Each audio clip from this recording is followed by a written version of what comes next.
राधे राधे, जय श्री कृष्णा। आप सभी को आषाढ़ अमावस्या की हार्दिक शुभकामनाएं। आज की वीडियो में आप सुनेंगे अमावस्या की कथा। इस कथा को अमावस्या के दिन अवश्य सुनना चाहिए और हाथ में पुष्प लेकर भी इस कथा को सुनना चाहिए। प्रेम से बोलिए उमा महेश्वर भगवान की जय। प्रेम से बोलिए भगवान श्री लक्ष्मी नारायण जी की जय। किसी राज्य में एक राजा और एक रानी रहा करते थे। उनके 4 संतानें थी, 2 लड़के थे और 2 लड़कियां थीं। एक लड़की का नाम था पूर्णिमा और दूसरी लड़की का नाम था अमावस्या। पूर्णिमा घर के कामों में निपुण थी और घर का पूरा काम अच्छे से करती थी। काम समाप्त होने पर वह भगवान की पूजा अर्चना भी किया करती थी। इसके अलावा उसका एक और नियम भी था कि वो रोजाना गौ माता की सेवा भी किया करती थी। वहीं उसकी दूसरी बहन अमावस्या ना तो घर का कोई काम करती थी और ना ही उसका कोई पूजा पाठ में रुचि थी और न ही वो कभी गौ माता की सेवा किया करती। पूर्णिमा सर्वगुण संपन्न थी, फिर भी राजा और रानी अपने दोनों बेटों से और पुत्री अमावस्या को ही प्यार किया करते थे। वह पूर्णिमा को ज्यादा नहीं चाहते थे, उसके साथ भेदभाव करते थे। समय के साथ राजा की चारों संतानें बड़ी हो रही थी। जब वे बड़े हो गए तो राजा ने अपने दोनों पुत्रों का विवाह योग्य कन्याओं के साथ करवा दिया। इसके बाद रानी ने राजा से कहा कि हे राजन, अब दोनों पुत्रियों का विवाह भी करवा दो, वह भी विवाह योग्य हो गई है। लेकिन आप ऐसा करना कि पुत्री अमावस्या का विवाह किसी बड़े खानदान में कराना और पूर्णिमा का विवाह किसी गरीब परिवार में कराना, क्योंकि पूर्णिमा को तो केवल भगवान की पूजा पाठ और घर के काम काज करना पसंद है और साथ ही उसे गाय की सेवा करना भी बहुत पसंद है। गरीब घर में होगी तो इसके सारे काम हो जाएंगे और अमावस्या को कुछ करना पसंद नहीं है। इसके लिए बड़ा राजघराना देखना ताकि उसे कोई काम ना करना पड़े। तो रानी की बात सुनकर राजा ने कहा ठीक है और वह अपनी पुत्रियों के लिए रिश्ता ढूंढने के लिए निकल पड़े। राजा अपने पड़ोसी राज्य में जाकर वहां के राजा के पुत्र से अमावस्या का रिश्ता तय कर देते हैं और वहीं पास ही के गांव में जाकर एक गरीब परिवार के लड़के से पुत्री पूर्णिमा का रिश्ता भी तय कर देते हैं। और घर आकर राजा ने सारी बात रानी को बताई तो रानी सोचने लगी कि अब देखते हैं भगवान इसकी मदद कैसे करते हैं। यह तो बहुत ही पूजा पाठ करती है और भगवान में सदा ही मगन रहती है। तो पूर्णिमा का भाई और भाभी पूर्णिमा से बहुत ही प्यार करते थे, क्योंकि पूर्णिमा उनके घर के कामों में उनका साथ देती थी, हर काम में उसका हाथ बटाती थी, जबकि अमावस्या अपने भाई भाभी की कोई सहायता नहीं करती थी, उन पर अपना रोब जमाती थी और न ही कोई घर का कार्य करती थी। ऐसा करते करते कई महीने बीत गए। अमावस्या और पूर्णिमा दोनों का विवाह हो गया।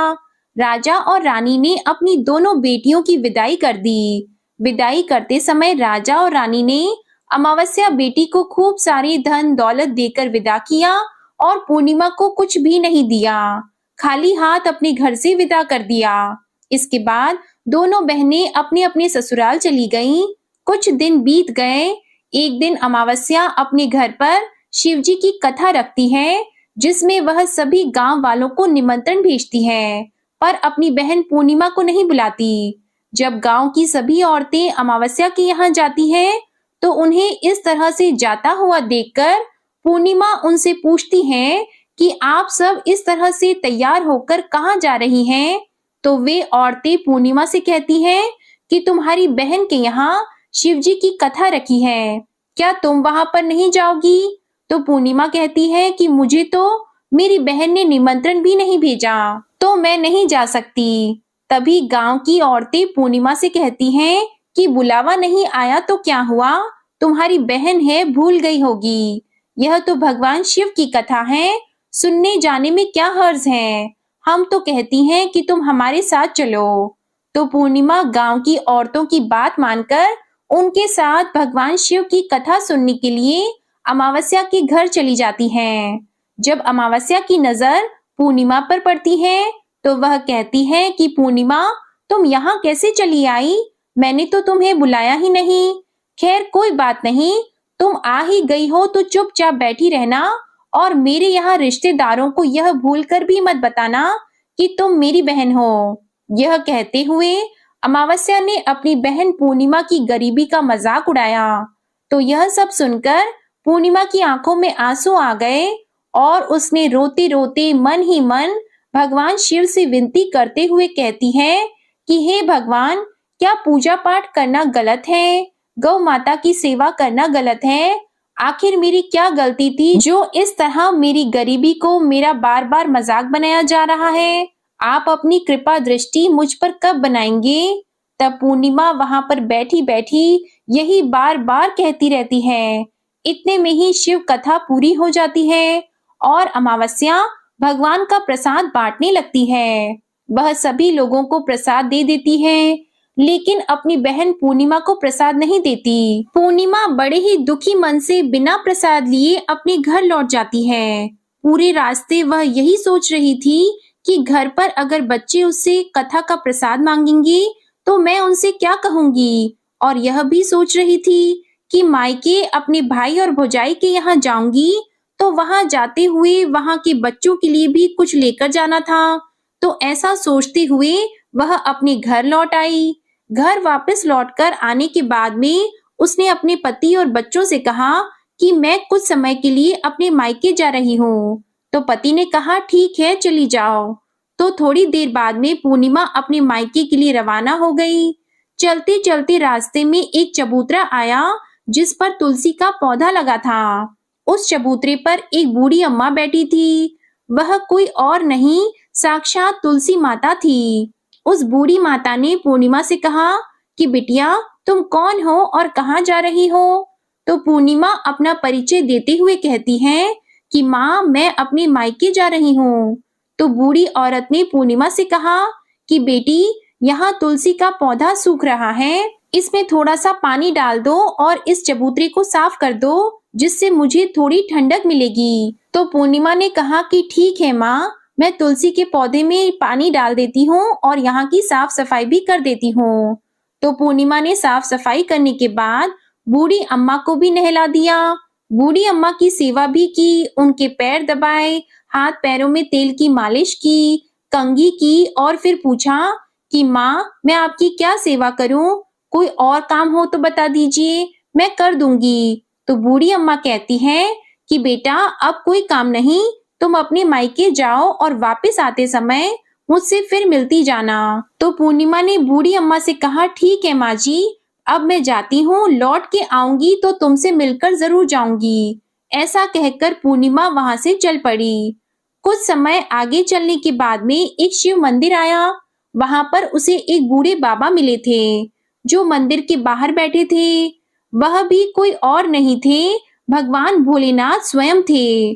बूढ़े बाबा ने पूर्णिमा से कहा कि बिटिया, तुम कौन हो और कहाँ जा रही हो? तो पूर्णिमा ने अपना सारा परिचय देते हुए कहा कि बूढ़े बाबा, आज मैं अपने मायके जा रही हूँ।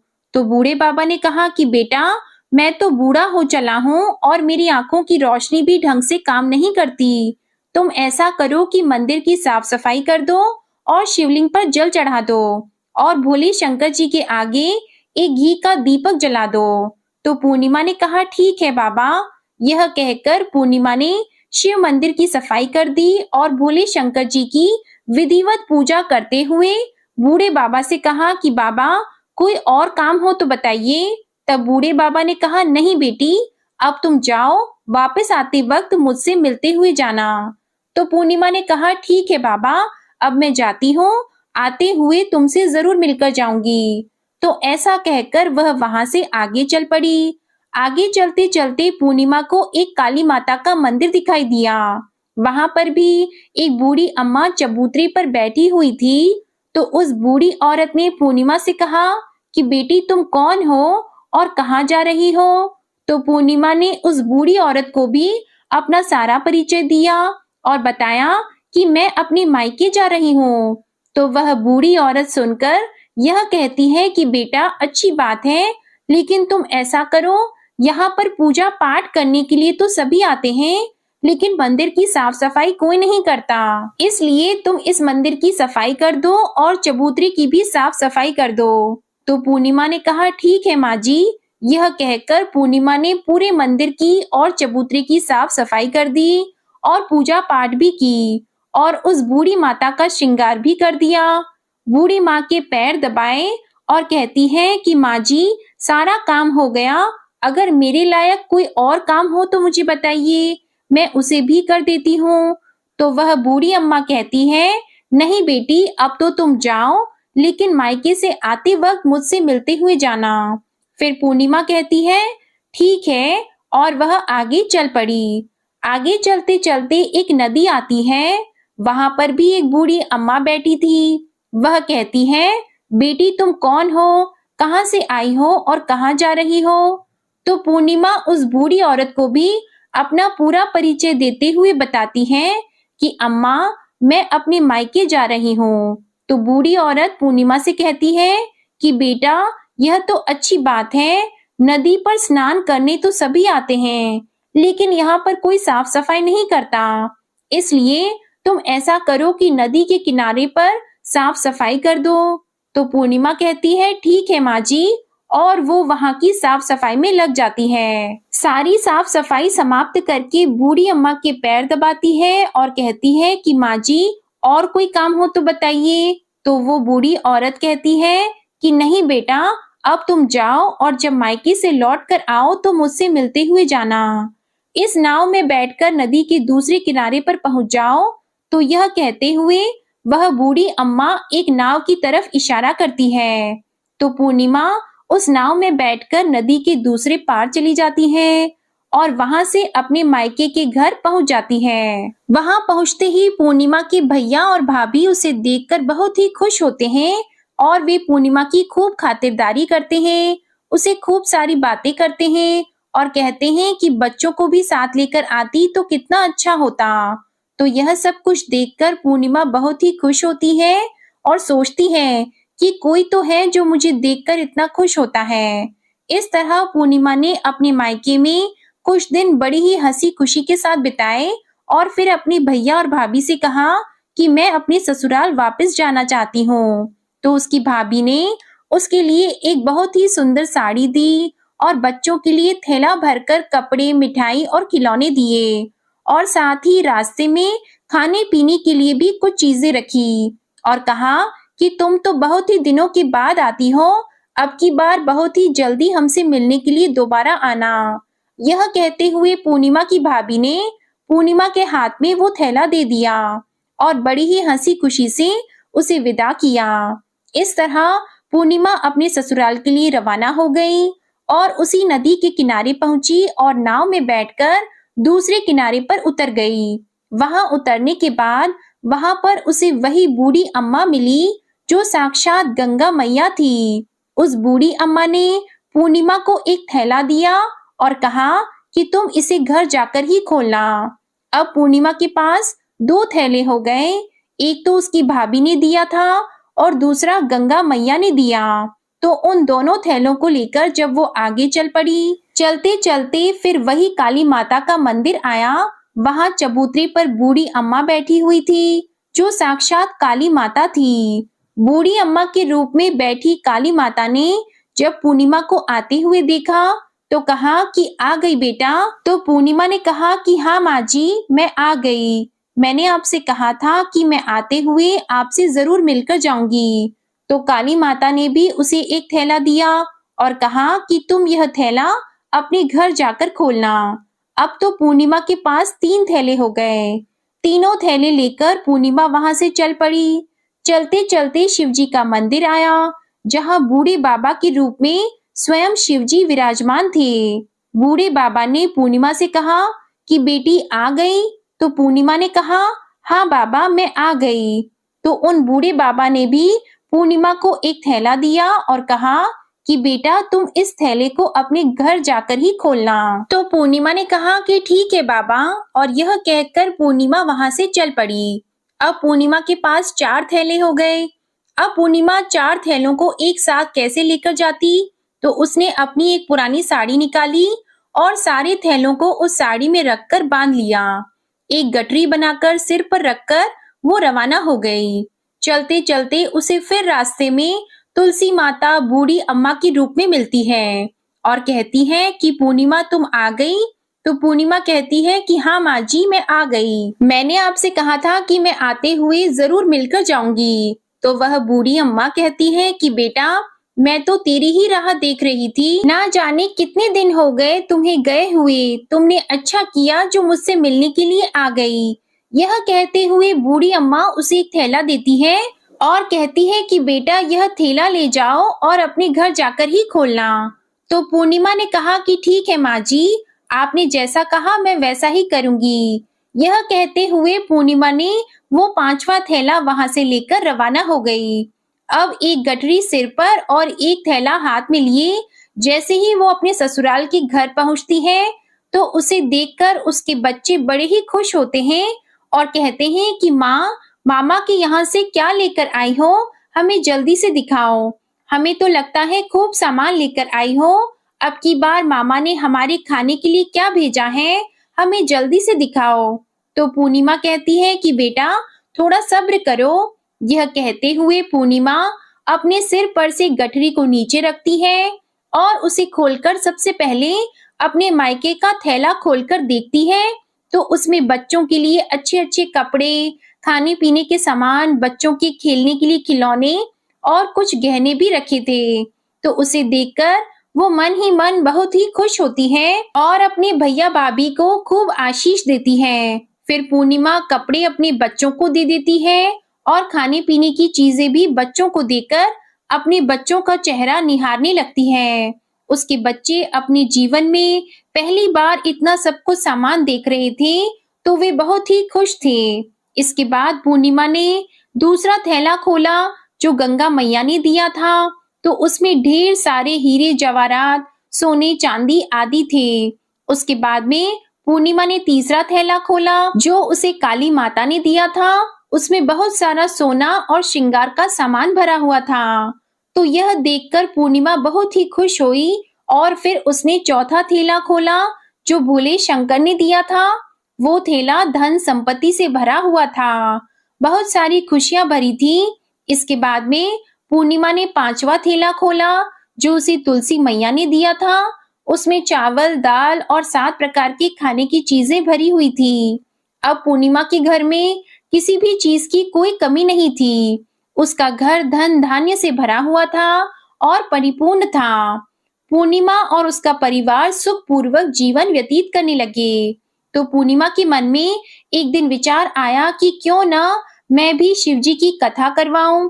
तो उसने भी शिवजी की कथा का एक कार्यक्रम रखा और पूरे गांव वालों को निमंत्रण दिया। घर घर जाकर सभी लोगों को बुलावा देकर आई। पूर्णिमा अपनी बहन अमावस्या के घर भी गई और शिवजी की कथा सुनने के लिए उसे न्योता दिया।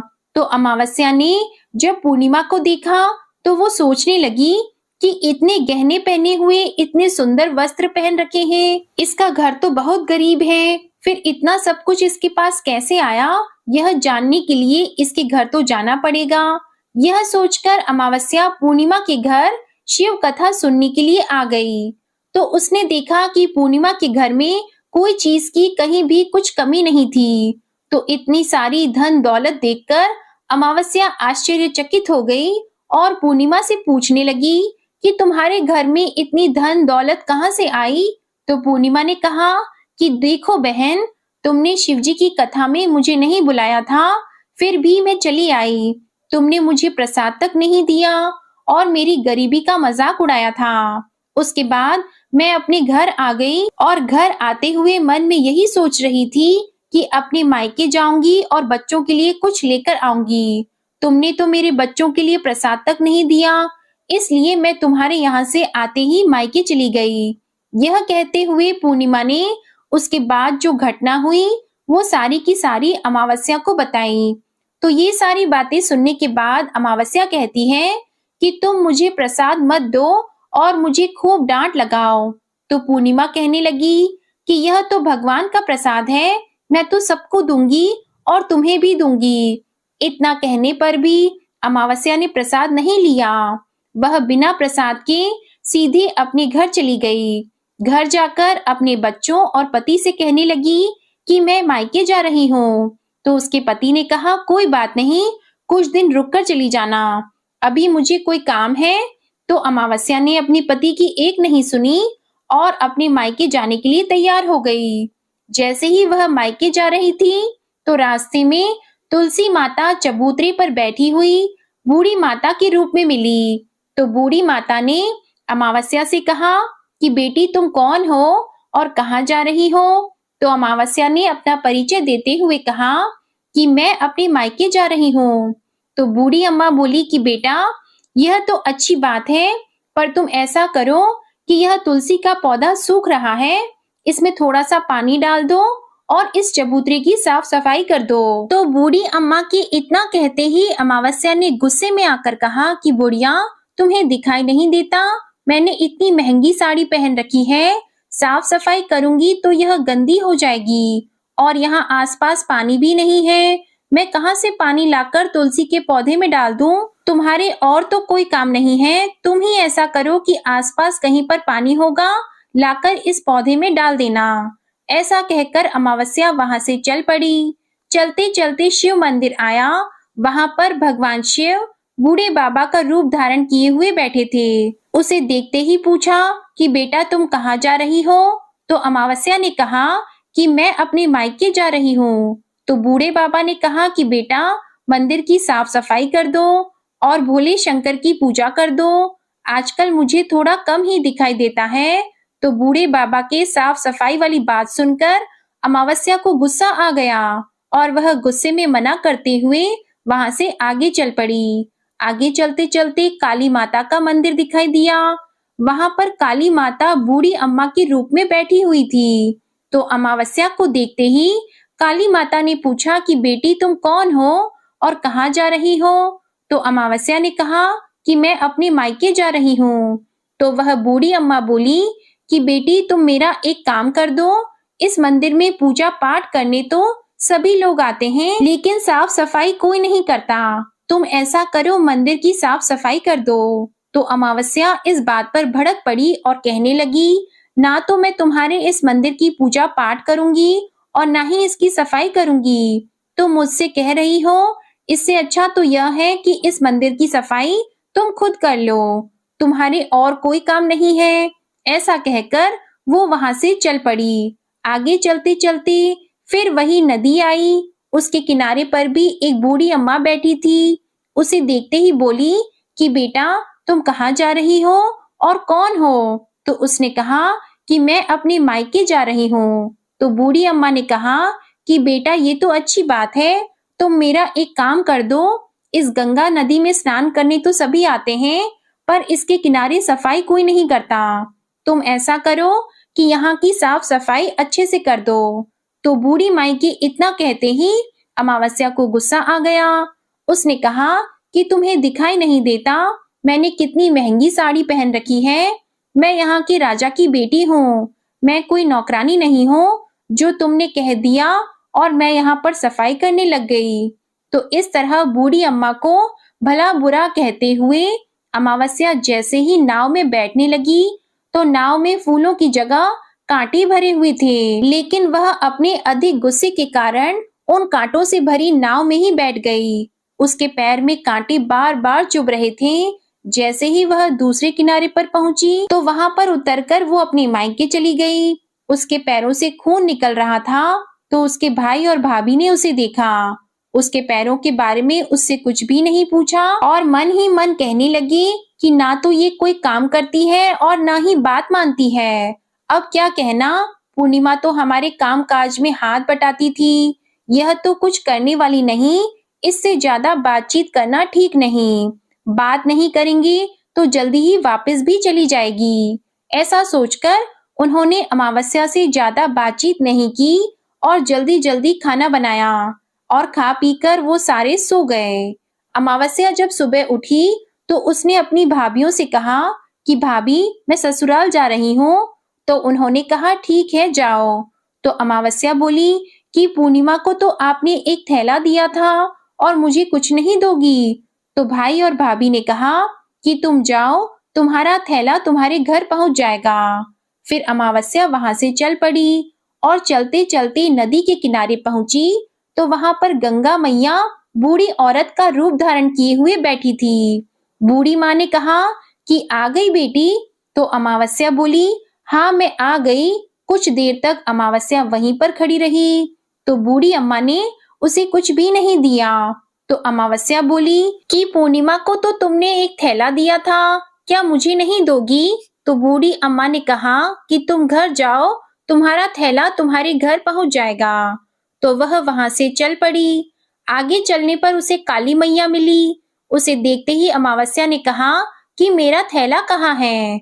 तुमने पूर्णिमा को एक थैला दिया था। तो काली अम्मा का रूप धारण किए हुए बूढ़ी अम्मा बोली कि तुम अपने घर जाओ, तुम्हारा थैला तुम्हारे घर पहुंच जाएगा।